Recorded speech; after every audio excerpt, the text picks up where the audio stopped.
So hello everyone, welcome to Quick Eyes. I am Sachin Puri.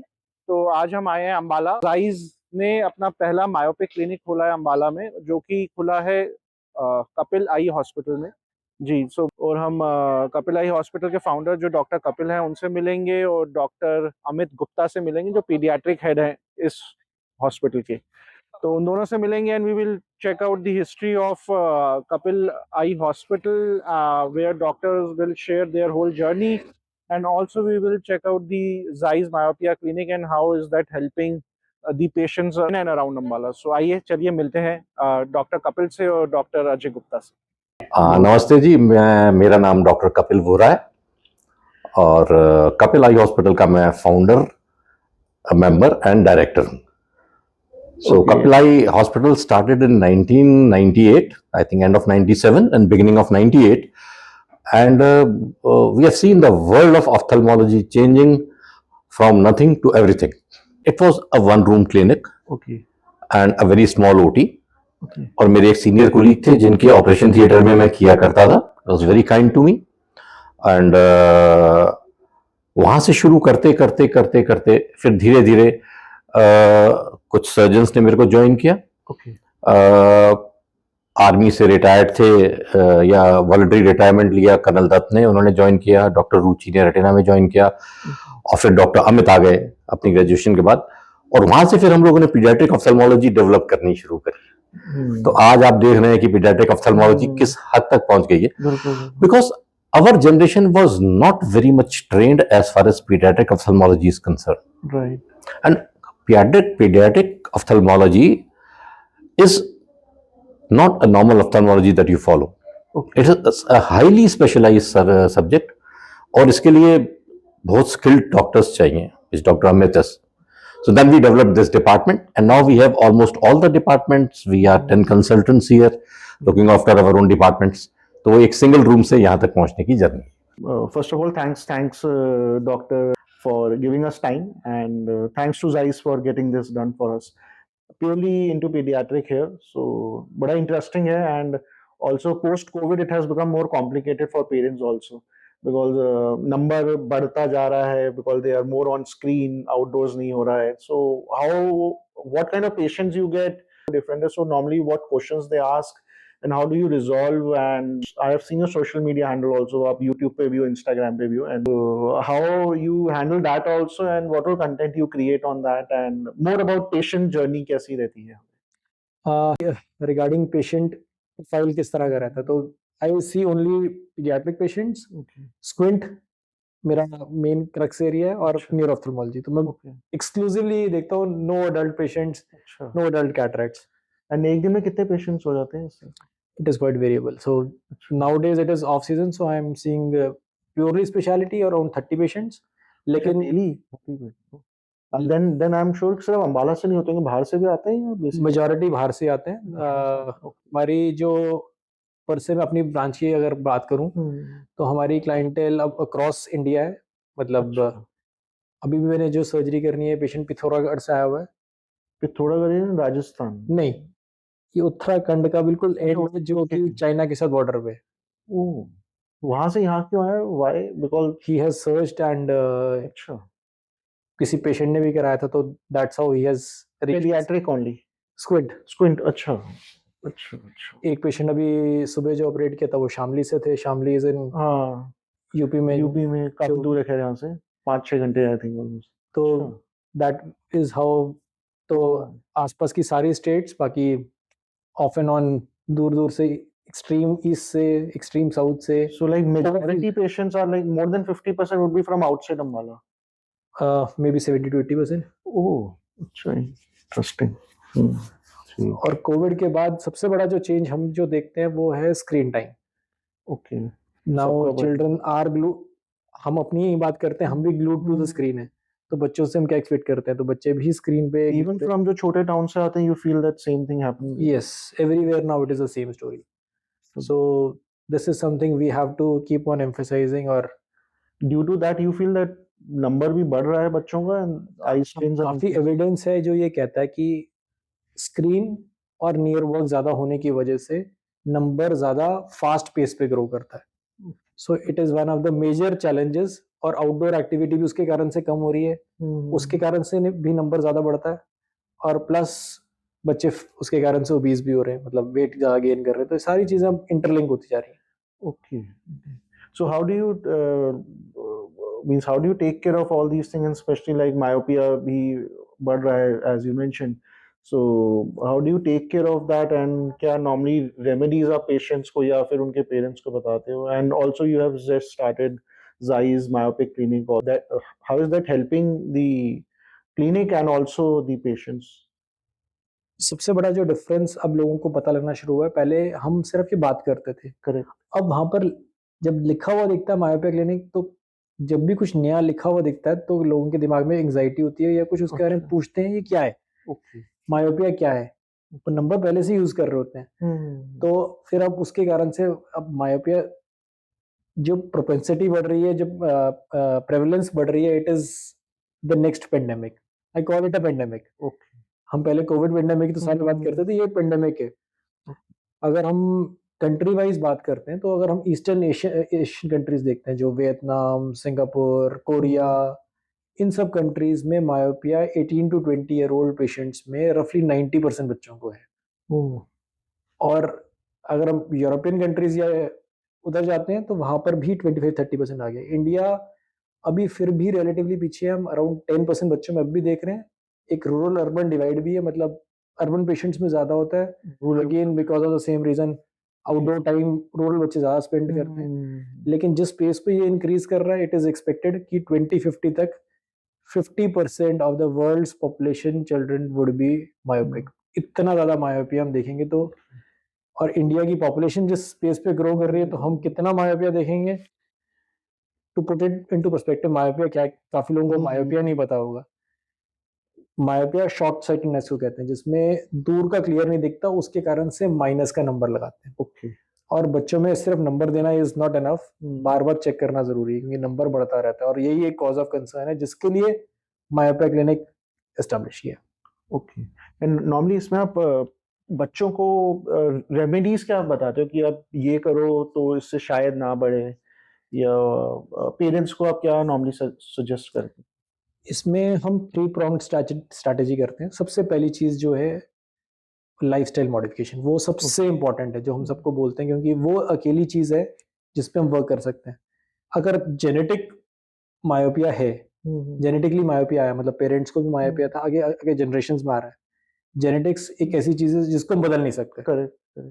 तो हमें उन चीजों पे काम करना है जिन पे हम बदल कुछ सकते हैं। चीजों को चेंज कर सकते हैं। तो उसमें सबसे इंपॉर्टेंट है लाइफस्टाइल। ओके। तो हम ये कहते हैं कि स्क्रीन का यूजेज जितना कम से कम हो सके, जो अमेरिकन एकेडमी की गाइडलाइंस है उसके अकॉर्डिंग, या फिर अब वर्ल्ड वाइड गाइडलाइंस फॉलो हो रही है, 2 साल से छोटे बच्चे का 0 यूजेज होना चाहिए स्क्रीन का। ओके। 2 to 6 ईयर ओल्ड बच्चे का up till 1 year, 6 to 12 years old बच्चे का maximum 2 hours in a day, and that is inclusive of everything. मतलब टेलीविजन देख रहा है, मोबाइल देख रहा है, आईपैड देख रहा है, जो भी देख रहा है सबको इंक्लूड करके। ये सबके घरों में भी चैलेंजेस हैं, मैं भी फेस करता हूँ, आप भी फेस करते हो। तो एक तो ये एम्फोसाइज करना बार बार जरूरी है कि स्क्रीन का यूजेज कम। सो अगर हम मायोपिया के लिए आउटडोर एक्टिविटीज इंकरेज करते हैं, तो अगर आउटडोर एक्टिविटीज 2 आवर्स से ज्यादा हो, तो हम मायोपिया का नया इंसिडेंस, मतलब किसी नए बच्चे को मायोपिया होने से 1/3 बच्चों में बचा सकते हैं। Okay. So we can reduce the incidence by close to 35%। और अगर ऑलरेडी मायोपिया है तो हम 50% पेशेंट्स में उसका प्रोग्रेशन को स्लो डाउन कर सकते हैं। इसके अलावा कुछ हद तक विटामिन डी डेफिशिएंसी का भी रोल है, तो अगर हम विटामिन डी सब्स्टिट्यूट करते हैं वो भी हेल्प करता है। फिर अगर लाइटिंग की हम बात करते हैं, लाइटिंग का बहुत ज्यादा रोल है। तो आर्टिफिशियल लाइट नहीं, natural light. Natural light, okay. Natural light जितनी अच्छी एक्सपोज होते हैं, तो उससे भी मायोपिया का प्रोग्रेशन को स्लो डाउन किया जा सकता है। चाइना वगैरह में कुछ कंट्रीज में क्लासरूम्स को ऐसे डिजाइन किया जा रहा है कि वहां पर आउटडोर लाइट ज्यादा है। आउटडोर लाइट को हम जितनी भी नेचुरल आर्टिफिशियल लाइट क्रिएट कर ले, जितनी मर्जी लाइट्स लगा ले, हम उतनी इंटेंसिटी कभी नहीं दे सकते। ओके। आर्टिफिशियल लाइट जो रफली आती है वो 500 लक्स आती है। ओके। और नॉर्मल डे में जिस दिन बादल नहीं है, उस दिन 10,000 लक्स होती है। और जिस दिन बादल होता है उस दिन 5,000 लक्स होती है। तो कहीं पे कॉम्पेंसेट हो नहीं सकता। वो तो कहीं पे भी हम उसके बराबर आ ही नहीं सकते। correct. उसके अलावा एक और रीडिंग हैबिट्स भी बहुत इंपॉर्टेंट है। अगर हम लेट के पढ़ते हैं, लेट के जितना मर्जी आप दूर रखने की कोशिश कर लो, धीरे धीरे पास जाओगे, और जितना पास जाओगे उतना स्ट्रेन ज्यादा पड़ेगा।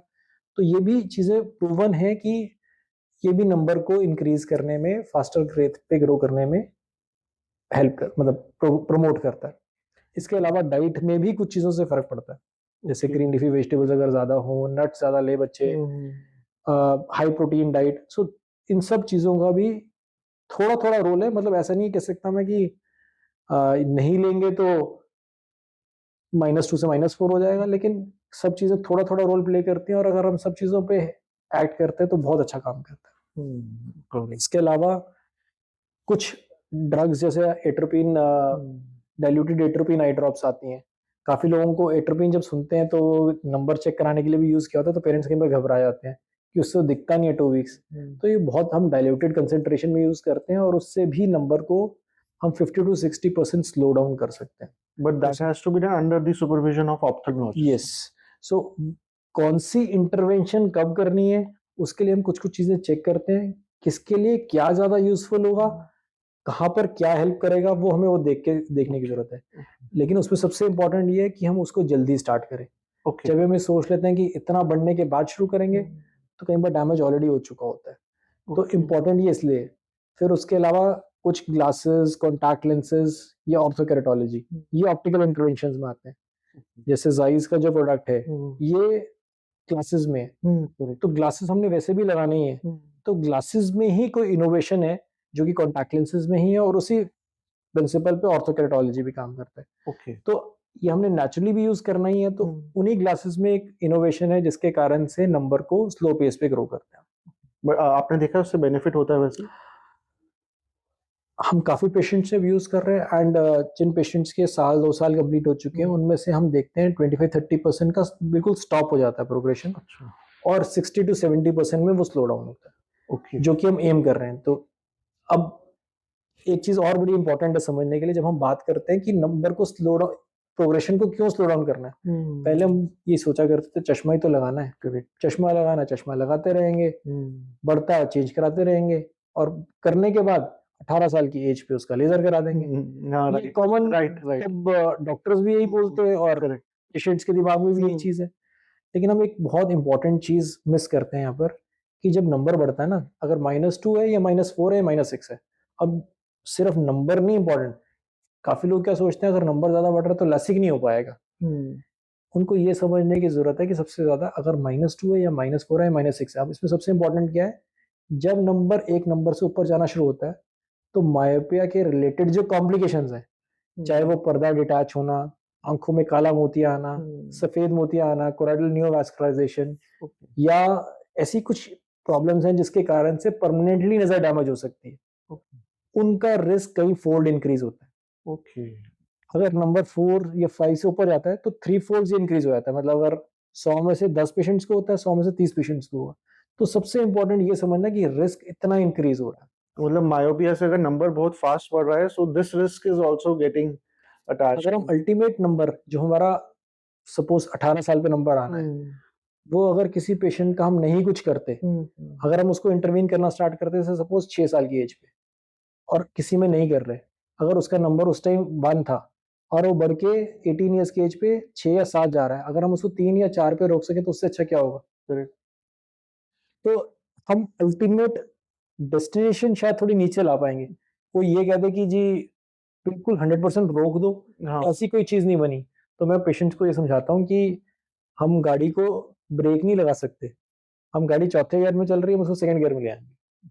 सो this is an easy analogy for them to understand, because Right. उनको टेक्निकल टर्म्स में समझाना बहुत मुश्किल होता है। तो this is an analogy that I use for my patients. Correct. Correct. Great. Nicely और बड़े ही आसान शब्दों में ना आपने एक्सप्लेन किया है. Thanks for that, and I'm sure audience will also understand that in a better way. So I also want to know. I saw you are there on YouTube and Insta also. So वो कब start किया and from where you got motivation to do that? Because I feel बड़ा ना, मतलब मैं करता हूँ तो मुझे पता है बड़ा cumbersome process है, बड़ी मेहनत लगती है.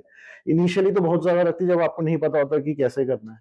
And आई फील दैट आप डेली 30 ऑफ सीजन में देख रहे हो, तो ऑन सीजन में 60-70 पेशेंट होते होंगे, so how do you manage all that, and normally किस टाइप का कंटेंट आप बनाते So this all started with some patients only. हो? ओके, तो पेशेंट्स ये कहने लग गए कि डॉक्टर साहब, हम काफी लोगों, जब वो आते थे ना तो काफी गलत इन्फॉर्मेशन कहीं कहीं से लेके आए होते थे। ओके, मैं पूछता था कहाँ से आपने पढ़ा, जी हमने फलाने के यूट्यूब पेज पे ये देखा, अच्छा, वहां पर ये चीज थी।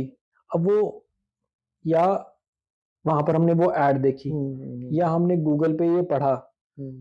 तो मेरे दिमाग में हमेशा एक चीज होती थी कि एक गलत इन्फॉर्मेशन कहाँ से सर्कुलेट हो रही है। अच्छा, ओके, ये पता ठीक चीज होनी चाहिए। गूगल पे ऐसा नहीं कि सब कुछ गलत है, करेक्ट, हम भी काफी चीजें गूगल से पढ़ते हैं, कुछ सर्च करते हैं गूगल से करते हैं। तो मैंने सोचा कि क्यों ना कोई प्लेटफॉर्म बनाया जाए जहां से हम इनको सही इंफॉर्मेशन हम अगर दें तो शायद हम कुछ सही मैसेज कहीं सर्कुलेट करें। एक रूल है लाइफ का, मैं सबको तो ट्रीट नहीं कर सकता, मैं ना सबको देख सकता है, जस्ट इम्पॉसिबल। इतनी पॉपुलेशन है, सबने कहीं कहीं जाना ही है। अगर वो सही जगह भी पहुंच जाए, सही ट्रीटमेंट हो जाए, तो उससे अच्छा कुछ नहीं हो सकता, और हमारी रीच उससे ज्यादा होगी। करेक्ट, तो इस तरीके से शुरू हुआ कि हमने पहले फेसबुक पे शुरू किया, फिर ऐसे ही वो यूट्यूब पे शुरू हुआ, फिर वो इंस्टा पे शुरू हुआ। वो धीरे धीरे एक चेन बनती गई, और अब वो अपने आप ही सेल्फ मोड में चल रहा है, जहाँ की अब हमें ज्यादा कुछ नहीं करना होता। तो मैं ये मानता हूँ, अगर सही इंफॉर्मेशन आप लोगों तक पहुंचाते हो, लोग अपने आप ही उसका फायदा उठाते हैं। तो इंफॉर्मेशन सही जानी चाहिए। The content, if you would see, it is purely pediatric ophthalmology, squint and neuro ophthalmology. There is no other content. Nothing else. Great, एक चीज और, मैं बल्कि हमने बात नहीं की कि मायोपिया लोगों को पता कैसे लगता है कि बच्चों को चश्मे का नंबर है। ये बहुत इंपॉर्टेंट है समझना, क्योंकि काफी बच्चे जब आते हैं, या फिर पेरेंट्स कई इंपॉर्टेंट क्लूज डेली लाइफ में मिस कर रहे होते हैं कि बच्चे को दिख नहीं रहा। करेक्ट, जैसे बच्चा अपनी कॉपी बहुत पास रख के देख रहा है, बोर्ड के पास जाके देख रहा है, या अपनी कॉपीज में रेगुलरली मिस्टेक्स कर रहा है, दूसरे बच्चे की कॉपी में से देख रहा है, आंखें से छोटी छोटी करके, जो हम उसको पिनहोल इफेक्ट कहते हैं, उसमें देखने की कोशिश करता है, कॉन्स्टेंटली हेडेक कंप्लेन कर रहा है, आंखें भारी भारी कहता रहता है, आंखें मसलता रहता है। या कई बार हम देखते हैं कई बच्चे बाकी बच्चों के साथ खेलते ही नहीं है। तो ये सब कई बार, और ये बच्चा इसलिए नहीं खेल रहा होता कि उसको दिख नहीं रहा, ओके, और हम ये सोचते रहते हैं कि शायद उसका इंटरेस्ट। नहीं, करेक्ट, तो ये सब कुछ कॉमन कॉमन क्लूज हम डेली लाइफ में देखते हैं, जिसके कारण से हम डायग्नोज कर सकते हैं अर्ली स्टेज पे कि बच्चे को चश्मे का नंबर हो सकता है। ओके, लेकिन जब तक अच्छे से आई चेकअप नहीं कराते हैं तो मिस होता है। एक कॉमन रूल है हर बच्चे के लिए, नो मैटर अगर कोई प्रॉब्लम है या नहीं है, first checkup by the age of 1 year, second checkup by the age of 3 years, third checkup by the age of 5 years. ये होना ही होना चाहिए अगर सब कुछ नॉर्मल है। अगर कोई फैमिली हिस्ट्री है बच्चों में किसी तरह की प्रॉब्लम होने की, मतलब उसके भाई बहन को कुछ रहा हो, या पेरेंट्स में कोई बचपन में प्रॉब्लम रही हो, तो ये चेकअप और जल्दी होना चाहिए और फ्रीक्वेंटली होना चाहिए। और अगर नंबर डायग्नोज हो जाता है तो ये नहीं कि that is the end of the story, बच्चों में नंबर चेंज होता रहता है, जिसके लिए हमने सारी ये बात की मायोपिया प्रोग्रेशन। तो वो रेगुलरली चेक कराना बहुत जरूरी है, क्योंकि अगर चेंज होके वो नहीं देंगे तो हेडेक वगैरह ये सब भी प्रॉब्लम्स रहती हैं, और बच्चे की एकेडमिक परफॉर्मेंस भी डिटेरियोरेट करती है। मैंने भोपाल से अपना एमएस किया, एमबीबीएस एमएस, उसके बाद वर्धा में मेडिकल कॉलेज में, महात्मा गांधी मेडिकल कॉलेज में, Wardha is in Maharashtra near Nagpur, okay, और बहुत फेमस मेडिकल कॉलेज है वहां पे। वहां पर I worked as a lecturer for 2 years. Oh, Then I came to Ambala, okay, worked in Mission Hospital, and after working in Mission Hospital for 6-7 years, I started my own practice. So let's talk about myopia now. Okay, So in those days, to correct myopia, the prevalent surgery was radial keratotomy. RK बहुत होता था। Okay, लोग पहले plane blade से करते थे, उसके बाद लोगों ने डायमंड नाइफ करना यूज किया, और बहुत फेमस सर्जन्स, क्योंकि मैं भोपाल से पढ़ा हूं तो इंदौर में ये सर्जरी हमारे पास में बहुत होती थी, और बहुत लोग कराते थे, क्रेज था उसका।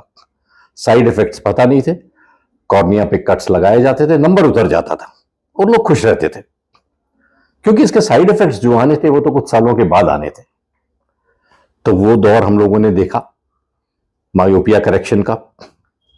कॉन्टैक्ट लेंसेज तो थे ही ऑफ कोर्स, पर लोग कॉन्टैक्ट लेंसेज भी नहीं लगाना चाहते थे। मायोपिया का वो दौर देखा हमने। धीरे धीरे धीरे we saw another development, it was called ALK। ALK में क्या होता था कि एक, जिस तरह से आजकल स्माइल में आप एक लेंटिक्यूल निकालते हैं, उस तरह से केरेटोम में एक लेंटिक्यूल निकाल दिया करते थे। Okay. I saw it for the first time in Ambala. It was very fascinating surgery, much better than RK, Okay. with scientific formulas, और बहुत कामयाब सर्जरी थी। पर ये हाइपरमेट्रोपिया ट्रीट नहीं करती थी। RK भी हाइपरमेट्रोपिया बहुत अच्छा ट्रीट नहीं करता था। फिर वहां से हम आगे बढ़े और लेसिक लेजर का जमाना आया। एक्साइमर लेजर्स आ गई, तो शुरू की एक्साइमर लेजर्स भी देखी, और उनसे वो चमत्कार होते हुए देखा कि आपका नंबर उतर गया। प्लस नंबर पे हम इतने इफेक्टिव नहीं थे, but with the development of newer machines plus number भी डेवलप होना शुरू कर दिया।